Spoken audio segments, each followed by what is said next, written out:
இன்றைய தினம் பூச நட்சத்திர கோவில்கள் இந்த நட்சத்திர கோவில்கள் பகுதியிலே தொடர்கின்றது. பூச நட்சத்திரத்திற்கு உரிய முக்கியமான கோவில்களுள் ஒன்று திருச்சேறை. கும்பகோணத்திலிருந்து திருவாரூர் செல்லும் சாலையிலே கும்பகோணத்திலிருந்து 15 கிலோமீட்டர் தொலைவிலே இருக்கிறது திருச்சேறை.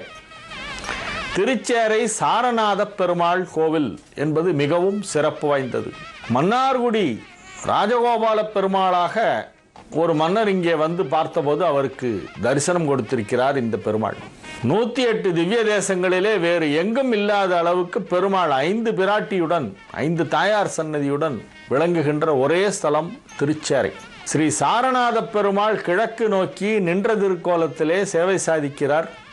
இத்தலம் பூச நட்சத்திரக்காரர்கள் அவசியம் வழிபட வேண்டிய ஒரு முக்கியமான ஒரு ஸ்தலமாகும். சார புஷ்கரணி என்பது இத்தலத்தின் தீர்த்தம். சார விமானம் என்பது தல விமானம். இங்கு காட்சி கண்டவர்கள் காவிரி. காவிரி தாய் ஒரு முறை தனக்கு ஒரு குறை இருப்பதாக நினைத்து கொண்டார். காவிரி அன்னைக்கு என்ன குறை என்று பார்த்தால் எல்லோரும் கங்கையை மட்டும்தான் புகழ்கிறார்கள். கங்கைதான் நதிகளிலேயே சிறந்தது என்று சொல்கிறார்கள். எனக்கு மட்டும் அப்படி ஒரு பெருமை கிடைக்கவில்லையே, நான் என்ன கங்கையை விட எந்த விதத்தில் நான் குறைந்தவள் என்று ஒரு இன்ஃபீரியாரிட்டி காம்ப்ளெக்ஸ் காவிரிக்கு வந்து விட்டதாம். காவிரி பிரச்சனை அப்பவே ஆரம்பிச்சிருச்சு புராண காலத்திலேயே. அப்போ இந்த காவிரி தாய் உடனே பிரம்மதேவனிடம் சென்று, எனது குறையை நீங்கள் தான் தீர்த்தருள வேண்டும். கங்கைக்கு இணையான ஒரு பெருமை புகழ் எனக்கும் கிடைக்க வேண்டும். அதற்கு நான் என்ன செய்வது என்று பிரம்மாவிடம் போய் யோசனை கேட்கிறாள் காவிரி அன்னை. உடனே பிரம்மதேவன் சொல்கிறார், காவிரியே நீ கவலைப்படாதே, சாரக்ஷேத்திரம் என்று ஒரு க்ஷேத்திரம் இருக்கிறது. அங்கு சென்று நீ திருமாலை குறித்து தவம் செய்தால் உன்னுடைய குறையை திருமால் போக்குவார். இப்படித்தான் ரோகிணி தவம் செய்தாள். அவளுடைய நட்சத்திரத்திலே வந்து கிருஷ்ணாவதாரம் செய்தார். அதை போல நீயும் தவம் செய்தால் உனக்கும் ஏதாவது ஒரு வரம் கிடைக்கும், போய் தவம் செய்வாயாக என்று பிரம்மதேவன் அறிவுரை கூறி அனுப்பிவிட்டார். காவிரி அன்னை வருகிறாள் இந்த சாரக்ஷேத்திரம் என்னும் திருச்சேறைக்கு. திருச்சேறையிலே வந்து ஒரு அரச மரத்தடியிலே அமர்ந்து கடும் தவம் செய்கிறாள். ஒரு தைப்பூச நாளிலே பெருமாளுடைய திவ்ய தரிசனம் காவிரி அன்னைக்கு கிடைக்கிறது. குழந்தை வடிவிலே தவழ்ந்து கொண்டு வருகிறான் எம்பிரான். அதை பார்த்த உடனே இவனே சர்வேஸ்வரன், இவனே திருமால், இவ்வளவு பொலிவு எந்த சாதாரண குழந்தைக்கு இருக்குமா என்று, இதுதான் பெருமாள் வந்து விட்டார், நம்மை குழந்தை வடிவிலே வந்து நமக்கு காட்சி அளிக்கிறார் என்பதை புரிந்து கொண்டு காவிரி அன்னை அவரை வணங்கி வாழ்த்தி பாடி அவருடைய தாள்களை பணிந்து நின்றாள். அப்பொழுது பெருமாள் தனது சுயரூபத்தை காட்டி சங்கு சக்கரதாரியாக சதுர்புஜத்தோடு காட்சி அளித்து, காவிரியே உனக்கு என்ன வரம் வேண்டும் என்று கேட்டபோது, நான் கங்கையை காட்டிலும் சிறந்தவள் என்னும் பெருமை எனக்கு வேண்டும், கங்கைக்கு இணையான பெருமை எனக்கு வேண்டும் என்று கேட்டபோது, கவலைப்படாதே, நான் கங்கை இணையான ஒரு பெருமையை உனக்கு அளிப்பதற்காகத்தான் காவிரியின் நடுவிலே ஸ்ரீரங்கத்திலே எழுந்தருளி இருக்கிறேன்.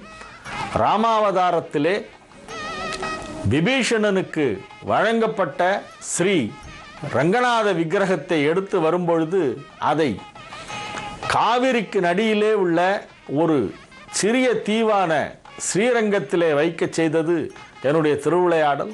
அதிலிருந்து காவிரி உயர்ந்தவள் என்பது உலகிற்கு தெரியும். ஆகவே நீயும் உயர்ந்தவள் தான், நீயும் புனிதமானவள் தான், கங்கைக்கு எந்த விதத்திலும் நீ குறைந்தவள் அல்ல என்று சொல்லி பெருமாள் திருவாய் மலர்ந்தருளிய அற்புதமான ஸ்தலம் இந்த திருச்சேறை. ஆகவே திருச்சேறையிலே அரச மரத்தடியிலே காவிரிக்கு காட்சி கொடுத்த பெருமான் இங்கே சாரநாத பெருமாளாக நமக்கெல்லாம் சேவை சாதித்து கொண்டிருக்கிறார். அற்புதமான ஒரு ஸ்தலம். இந்த தலத்திற்கு சென்று வழிபட வேண்டும். பூச நட்சத்திரக்காரர்கள் அவசியம் வழிபட வேண்டிய தலங்களுள் சாரநாத பெருமாள் கோவிலாகிய திருச்சேறை கோவிலும் ஒன்று.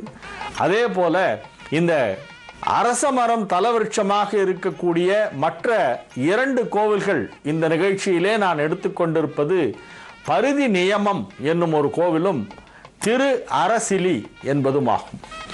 திரு அரசிலி என்பது திண்டிவனத்திற்கு அருகிலே இருக்கிறது. திண்டிவனம் பாண்டிச்சேரி சாலையிலே திருவக்கரைக்கும் இரும்பை மாகாணத்திற்கும் இடையிலே இருக்கிறது திரு அரசிலி.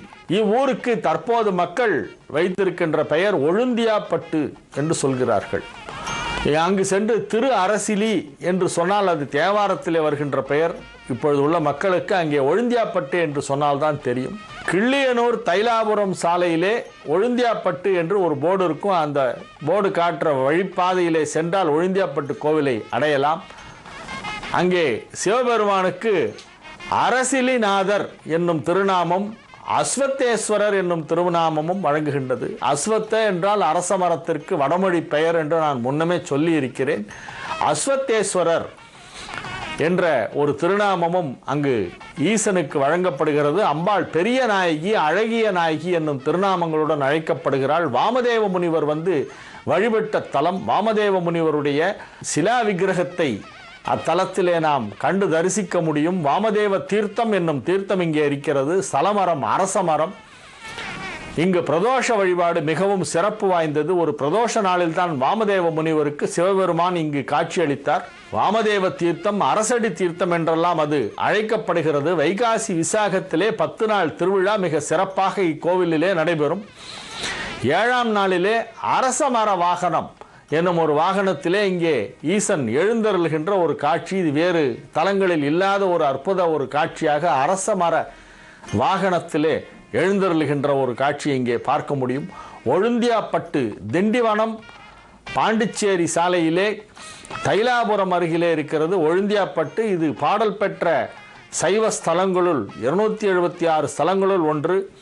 இத்தலமும் அரச மரத்தை தலவிருட்சமாக கொண்டது என்பதால் இத்தலத்திற்கும் பூச நட்சத்திரக்காரர்கள் சென்று வழிபடுவது மிகவும் அவசியமாகும். நாளைய நிகழ்ச்சியில் மீண்டும் உங்களை சந்திக்கும் வரை உங்களிடமிருந்து தற்காலிகமாக விடைபெற்றுக் கொள்வது உங்கள் வழிகாட்டி ஜோதிடர் ஹரிகேசநல்லூர் வெங்கட்ராமன். வணக்கம்.